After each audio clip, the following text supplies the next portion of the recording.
Bonjour à tous. Aujourd'hui, nous allons réaliser une frise chronologique simple. On va voir un petit peu la méthode. Alors,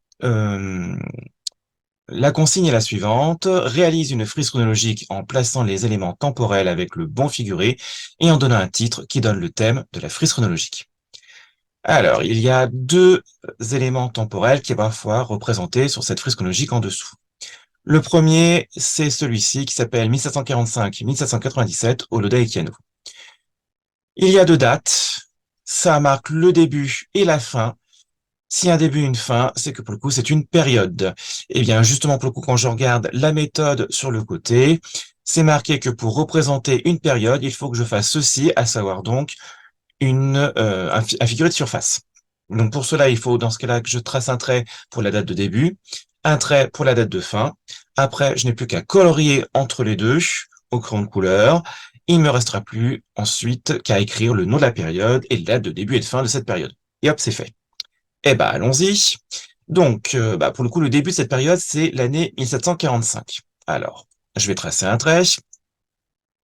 Pour cela, il faut que je cherche l'année 1745. Je vais regarder donc dans la graduation de la frise juste en bas.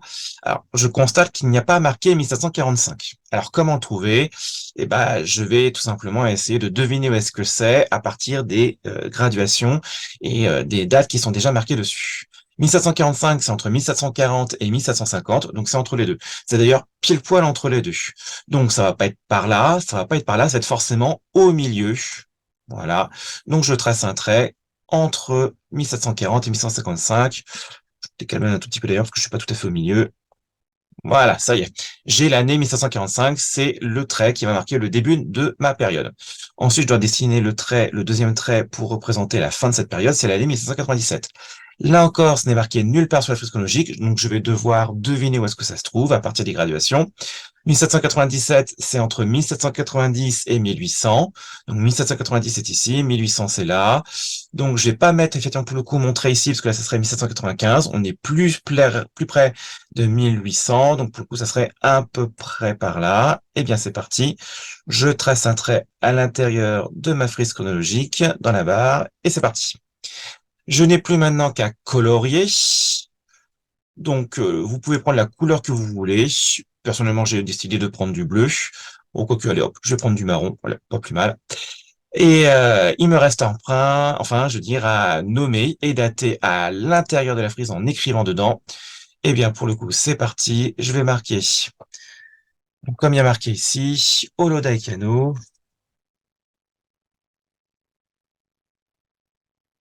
Hop, et je rajoute, je n'oublie pas les dates de début et de fin, donc 1745, 1797. Et bien voilà, j'ai respecté la méthode ici de comment présenter une période. J'ai bien les deux traits de début et de fin, j'ai le collage entre les deux, j'ai le nom et la date de la période, c'est bon. Ensuite, je dois représenter un deuxième élément temporel, c'est l'élément qui s'appelle 1789. Oloda Ekiano publie son autobiographie, Ma véridique histoire pour dénoncer l'esclavage.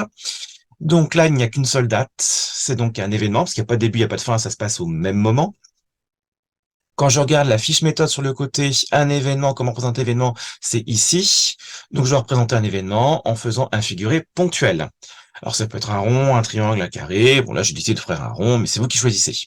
Après, il faut faire un trait vers le haut pour aller au-dessus de la frise chronologique.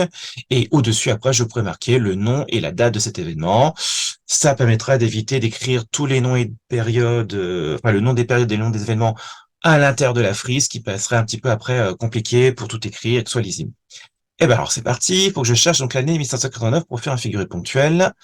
Donc je vais faire un rond, mais je le répète, si vous voulez faire un triangle, un carré, ou une étoile, c'est vous qui voyez.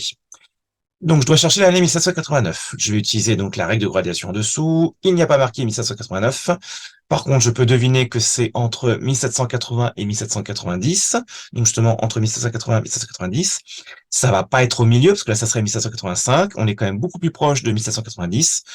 Donc, ça serait à peu près par là. Voilà. Après, effectivement, là, pour le coup, je fais un trait qui va aller vers le haut. Comme ça, c'est ici que je vais pouvoir écrire le nom et la date de cet événement. Et ben pour le coup, c'est parti. Donc cet événement s'appelle 1789. J'ai pas mal de textes à écrire. Oloda et Kano. Oh, zut, je commence. 1789, Oloda et Kano publie une autobiographie. Allez, je vais en dire encore un tout petit peu, histoire que tout soit sur la même ligne. Qui s'appelle donc Ma véridique histoire pour dénoncer l'esclavage. Je vérifie qu'il n'y ait pas de faute d'orthographe.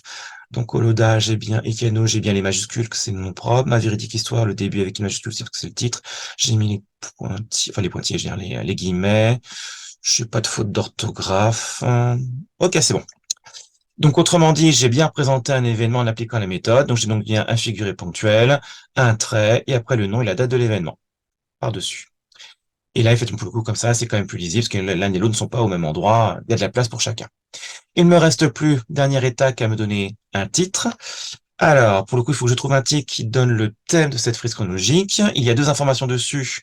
Le premier s'appelle Holodaikano, le deuxième, il y a marqué Holodaikano. Donc, c'est sûr, ça parle d'Holodaikano. Ça va être dans mon titre, ça c'est une évidence. Après, si je disais seulement la vie d'Holodaikano, ça serait gênant, parce qu'en fait, la frise chronologique suffirait pour ça. Enfin, je dirais la période suffirait. J'aurais pas besoin, dans ce cas, de la période.